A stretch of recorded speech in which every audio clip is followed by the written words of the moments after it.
कारण ओडिशार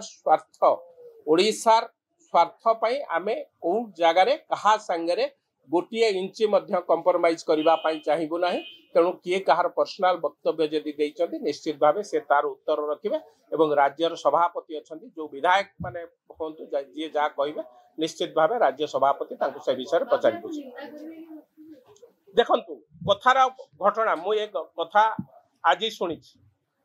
तेणु एक कथार सत्यासत एवं एक कथार को लेकिन जो आलोचना पर्यालोचना हो निश्चित भाव जदि ओडिशार कथा आसीबो विधायक कहीं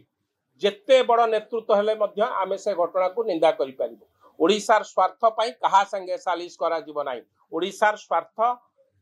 पई आमे छिड़ा होइछु ओडिशार स्वार्थ पई भारतीय जनता पार्टी आज ओडिशार अस्मिता कथा कहि कि सरकार को आसी तेणु ओडिशार स्वार्थ पई आमे समस्त संगे से जेते बड़ नेतृत्व होंतु ना कहीं आमे तांको विरुद्ध रे कहिबा पई बाध्य।